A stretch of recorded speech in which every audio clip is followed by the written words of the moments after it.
We're back again, Nathan. UFC 309, Cage Warriors 180. It was an action-packed weekend. Should we start at Cage at UFC at the top? Yeah, let's start UFC. I mean, the event was what it was. It was okay. It's hard to come out of it completely, sort of motivated for the rest of the year in terms of UFC. It was all right as an event, but it sort of went exactly how we probably assessed it to go, unfortunately. Yeah, there was some really good. I think the Oliveira and Chandler fight was good.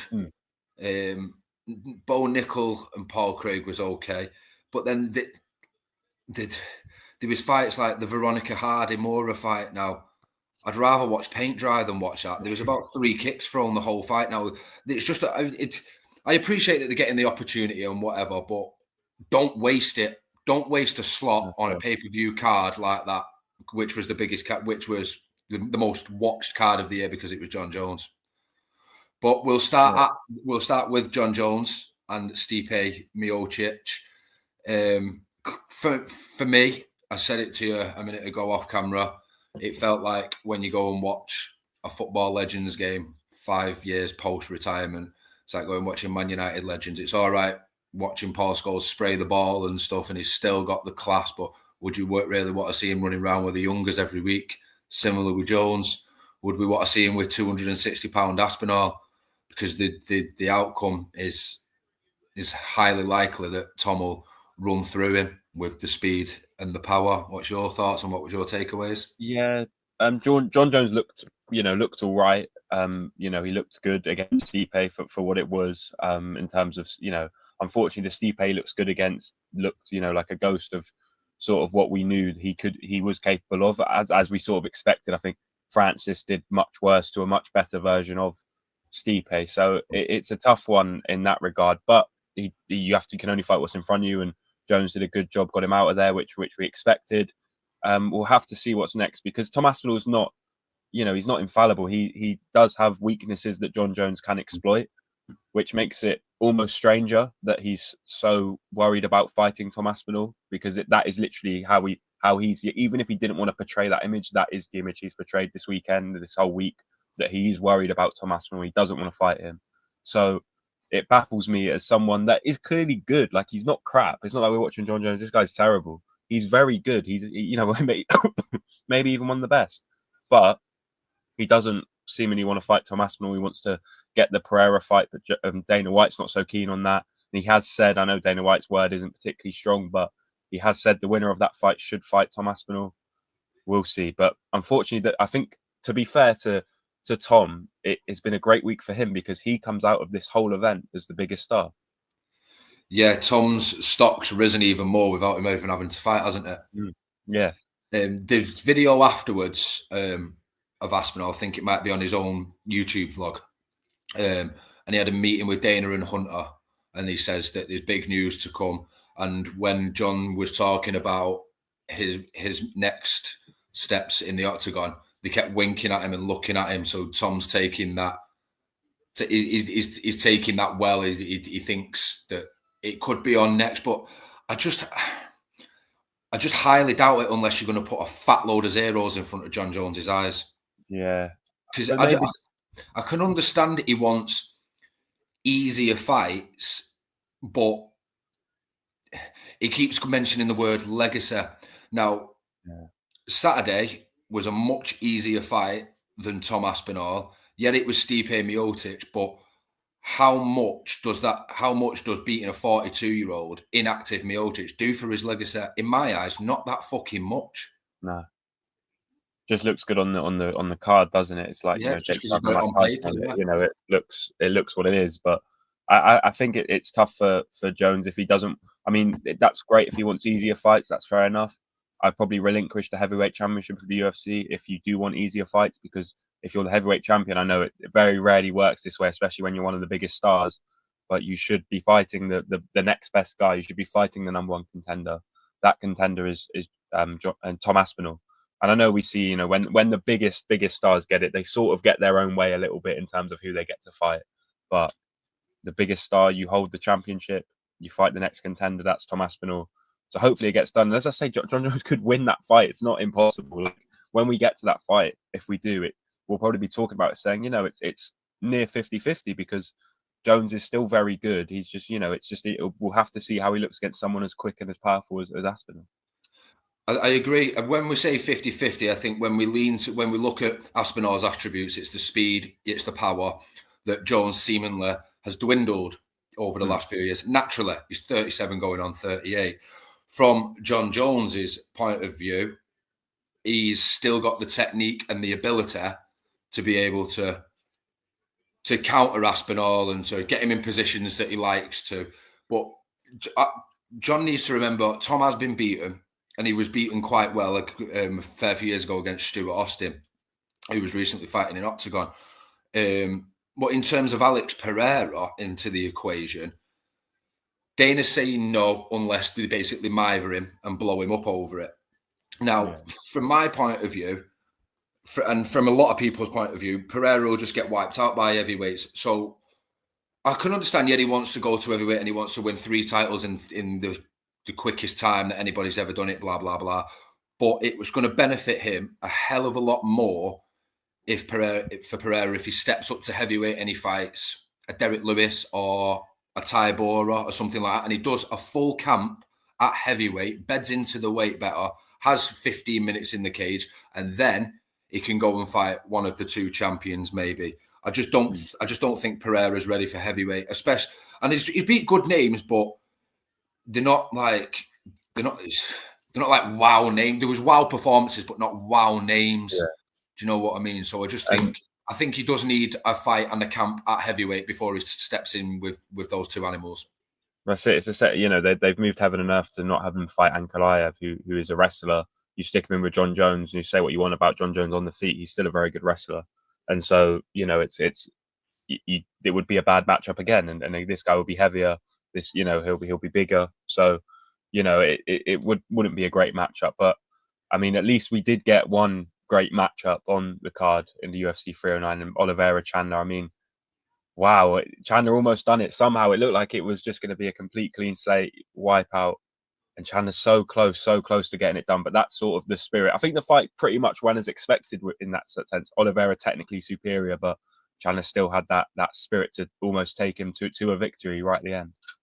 Yeah, absolutely. I loved when he slammed him on the back twice. It's Chandler all over that. And if he wasn't inactive, then it would have gone more like the first fight, because the first fight, he was a few seconds away from stopping Oliveira, But he always comes to fight Chandler. And on the microphone after, he was declaring that he still wants McGregor and he still wants him to get his house in order. I'm past that now. I don't care about it anymore. I don't know about you, but I am not bothered about him fighting Conor McGregor anymore. I just want to see him in fights. And for what's next, some people have heard saying online, maybe the Paddy the Baddy fight with Michael Chandler next. Now it's interesting, but let's have it right. Paddy's going to be the headline on that UFC fight night in London. That's who it's for. Yeah. It's going to be Mike Arno. It's not going to be Chandler. No.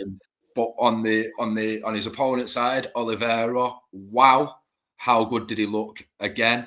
Another 50 G's bonus. What do you think's next for him? He wants the title, don't he? He said he's going to be in attendance for the fight. Yeah. So. It's tough because he didn't look great against Makhachev. They fought twice now, him and Makhachev, or is it just a once? Once, isn't it? If it's just a once, then fair, that is what's next for him. Then it is that title fight against Islam, because, I mean, yeah, he looked really calm on the feet, looked really technical, looked strong. Probably do worry again. Sorry, just worry generally about Makhachev in terms of, how the first fight went and how relatively easy it was for him in that.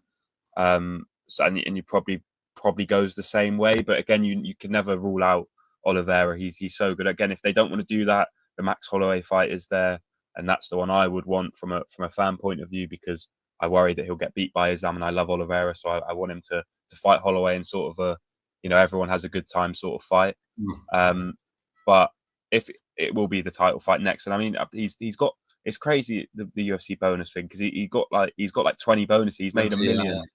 out of it. But he's got 20 bonuses, only made $1 million, which sounds crazy to me. But you know, he's one of the stars in the UFC still for me, and probably one of my favorite fighters. And I think a lot of people would agree that he deserves another shot at the belt. And then if he does come up short in that, let's just have him in a similar way to Chandler. Let's just have him have fun fights. They don't need to fight for leave that to the other guys. Just have fun sort of main event fights that can have title permutations if necessary, if the division's been a bit short. Yeah, absolutely. I do not disagree with anything that you've said there. And another fun fight. I'm going a bit down the card here now, but someone that's always in fun fights, Jim freaking Miller, got another UFC win on the Saturday. Guillotine choking round 1 over Damon Jackson. What did you make of the performance? It was over pretty quick, wasn't it, to be fair? Yeah, it's just Jim Miller. Like he's just Teflon. He's unbelievable. Like, just what a guy. I'll pretend the post-fight interview didn't happen because I want to love Jim Miller. And he's great. He's great. Again, you just sort of have him there. You can just have him there, really. And it I can't remember what the goal was for him to get to in terms of fighting on UFC events, but he's just got to keep going because he's fighting guys that are good and not losing. So keep going, keep fighting. And, again, you can step him up. He's a great guy. You can step up to someone that you want to bring through and then see if that guy's ready or not. And then if he loses that fight, you just bring him in against some contender series guys, have him win a couple. He seems to be that level that he seems like in terms of he's like true UFC level, if that makes any sense. Yeah, he's a true gatekeeper, isn't he, for opening the doors to the rankings, basically. Yeah, and I mean, speaking of people that are on their way through, Bo Nickel, not an ideal performance, not an awful fight, but when the crowd are chanting overrated at you, do you feel similar to me on this, that I feel like Nickel has almost been set up to fail by the UFC? Maybe. Dana said they're going to slow him down now anyway, and I think it proof was in the pudding on Saturday night. Because Paul Craig's an animal, and if you look at the Paul Craig's resume, he took Jamal Hillzo, he took Ankalaev's. So realistically, Bo Nickel was always going to struggle anyway, and there was no chance he was going to take it to the ground with Paul Craig, was there? That's it. Yeah, I thought that might end up being the case, and he just sort of out wrestles him. But then, as someone that's happy to be on his back, it's a bit different. Yeah, but very, very dangerous game, especially with Craig's jiu-jitsu. It's like you're taking a massive risk if you want to go to the floor of him, no matter how good of a wrestler you are. And he is still only 7 fights into his career. Yeah, he's an All-American or he's a college champion times 1,000,000 in America, but that it's a different kettle of fish in the Ultimate Fighting Championship, and that proved on Saturday. So slow him down, and don't give him people that have had 5 times the amount of fights and that have got wins over number 1 ranked contenders on their resume. It's one of they said, because when he came in, it was this whole he's going to be on main cards. I think this was him saying this, actually, to be fair. It was he can only be on pay-per-view main cards and all this. He's never going to be on a prelim. But just it set him up in this situation where there's such a hype behind him that you have to deliver. And if you're 6 fights deep at that point, like he's just not in a situation where winning is the most important thing. Getting the experience, I'll probably have learned a lot from that fight. But the way it looks when this guy is meant to be the next one, it doesn't look great because he's struggling to get out of these guys out of the way. Who, for people like us and most MMA fans who watch, they know this is a tough fight. But if you're hyping this guy up as going to be the next big thing at middleweight, you have to, make a statement and say, I am. Yeah. And you have to back up your talk. So I do feel like Nickel has sort of been set up a little bit to fail. Probably his own fault in terms of he's succeeded in every other aspect of his wrestling career, and obviously he has succeeded here, but probably not as quick as he thought he would because it's a big learning curve. But there's plenty, I suppose plenty for him to look forward to in terms of that, especially if they do slow him down and just start giving him some easier fights and just let him find his way, find his style a little bit. Was there anything else on the 309 card that stood out to you? Tybura Deniz, thought that was epic. The elbows from Tybura were brutal when they cut him off. I think it was a good stoppage as well, because there was, I think if it would have gone into the third round, Tybura would have got top position again, and he's got the record time for top position in the UFC, and he would have brutalised the poor lad. So Deniz will come back stronger, but Tybura took that on 2 weeks' notice as well. So it shows that he's got a fair bit left in the tank at 39 years of age. I think heavyweights, they feel like they can go on a bit longer generally anyway. There's sort of less cutting weight and all of that. But I suppose the other one that we must talk about before we go over to Cage Warriors was Oban Elliott and that incredible statement victory. Where and then the promo that followed the celebration, it was a perfect night for him, really. Absolutely. Another one with a 50G bonus. He won over the crowd. He's a very, very likable character. And the UFC have got another UK star on the runs. Now, 2 years ago, this fella was flipping chicken in Nando's, watching the UFC London card. And now he's just been on the most highly anticipated numbered card of the year. And he's, like we touched on earlier about the Veronica Hardy-Mora fight, don't waste your slot on one of the biggest, if not the biggest card of the year. Go out and leave it all in there. And boy, did he! He didn't have to leave it all in there. It was a very, very controlled performance. And then once he dropped him, then that was it. It was game over. Hafez is a good opponent as well. So he fought really well against a lot of guys. So he wasn't some just guy that they'd brought in. This was a really, really good win for Oban Elliott. But I suppose that's the perfect tie-in to the UK scene and who we expect to see next coming into the UFC. And near that, we've had a new light heavyweight champion. James Webb had his crowning moment, I believe, in Cage Warriors 180. You watched the fight. Tell us what you thought of his performance and his future. I thought it was very strong. I thought the card was good considering all the pullouts. We had another pullout on the day before as well. Sean Fraser fell ill with his weight cut. So the fight with Teddy Stringer was cancelled, unfortunately. I wish him well. I hope he's okay. The main event downwards though, James Webb is now a 2-weight Cage Warriors champion, middleweight and light heavyweight. It was just too strong for Andy Clamp, which surprised me really because Andy Clamp's a tough bastard. But yeah, he was just far too strong. And then when he was on top, there was just no response when he was just laying into him. I'm not sure if James Webb is one of those that could go and fight in the UFC. I don't know if he's at that level. And Friday night didn't show me anything more to convince me otherwise. Working our way down the card, Nick Bagler beat Jordan Backus rear naked choke round 1. Wesley Meyer beat Alexander Loof with this by the same rear naked choke in round 1. And Wes says that was the plan and it worked to perfection. But for Loof, it was one too many this year. That was his 4th fight in 5 months, which has proved too much. And Tariq Pell stopped Danny Blundell with a body kick, quite similar to John Jones. It was very good. You could just tell there was a gap in the levels between them two. And Jimmy Quinn, who I think you've interviewed before, maybe, he was dominating against Giovanni Fernandez. He just didn't control his work really. He was just going like a steam train. And then he made a slight mistake. Fernandez managed to lock in a rear naked choke and took the W. So that was another shock on the card. Joanne Scott, he looked unbelievable. Won every minute of every round. Unanimous decision. Very mature performance. And he's going to be a problem for the flyweights.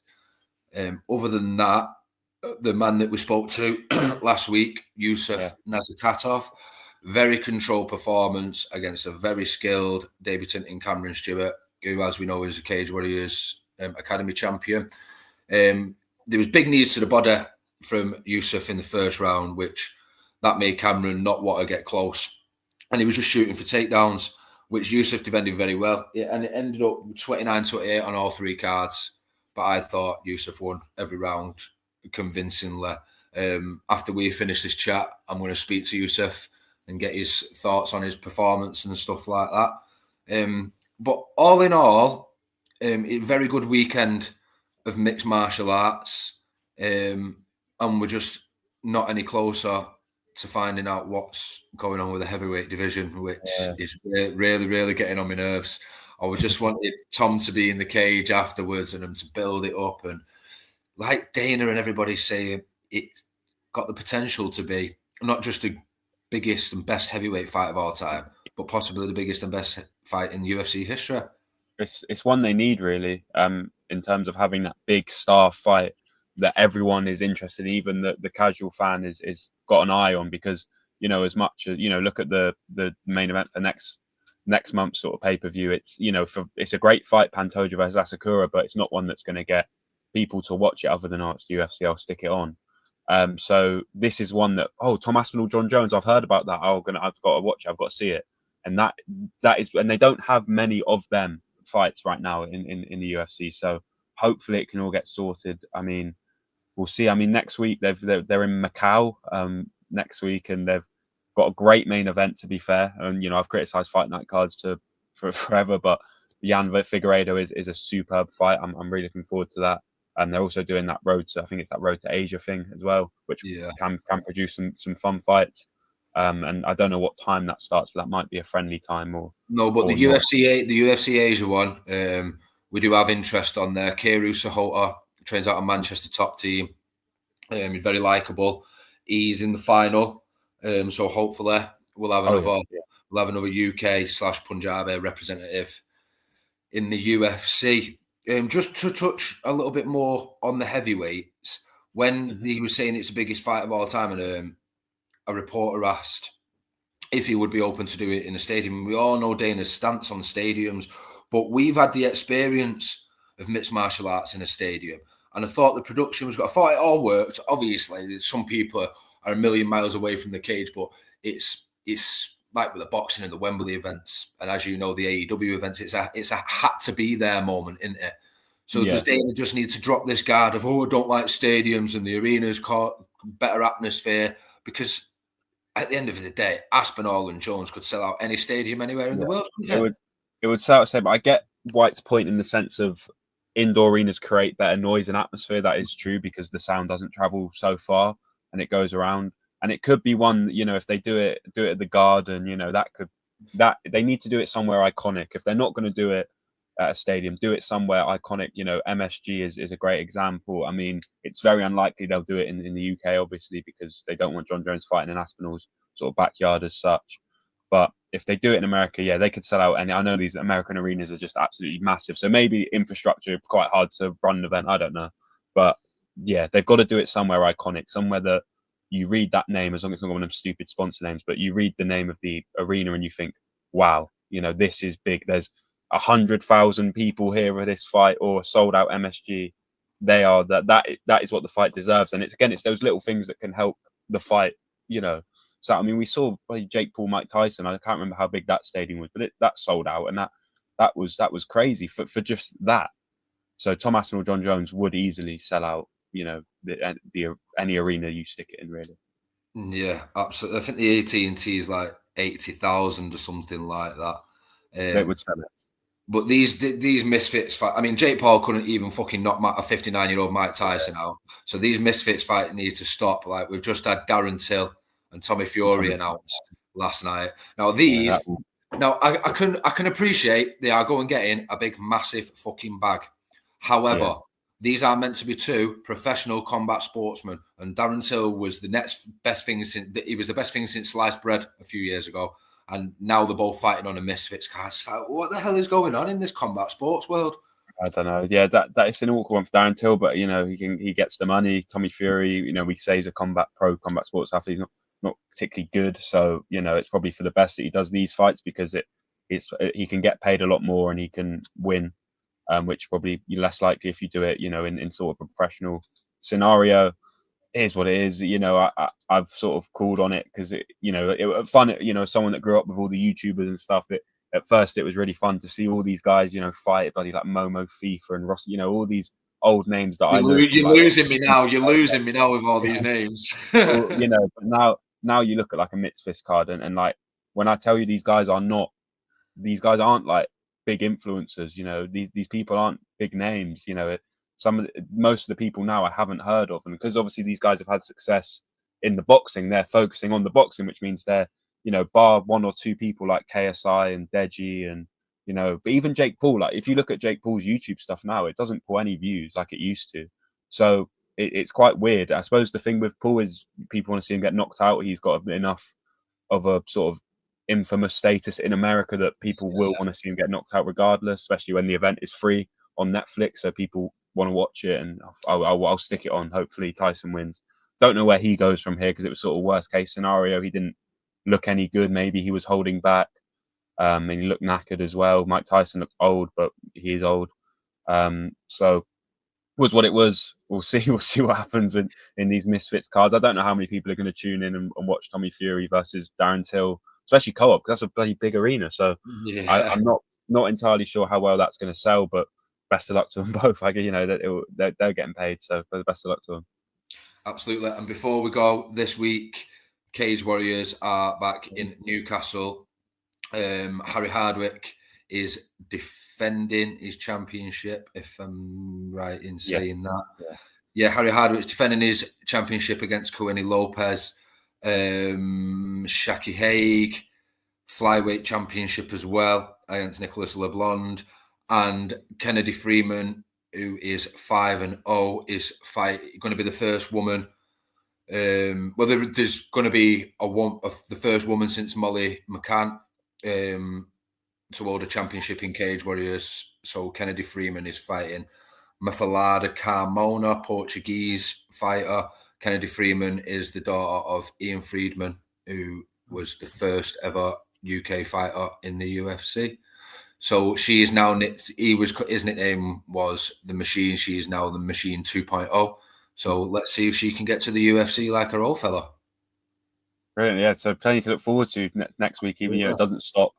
Got the Macau card, got Cage Warriors. So another double week of MMA, and there's some good names on that Warriors card, Cage Warriors card as well. So let's see what happens. Make sure you keep an eye on Full Force Combat as well, because we're gonna have that Yusuf Nazarkov interview coming soon as well after his fantastic win on Cage Warriors last week. So yeah, plenty to look forward to. That's it. And that wraps it up for this week, guys. And remember to go and check out Hez Boxing Equipment. Thank you very much, Nathan. Yeah.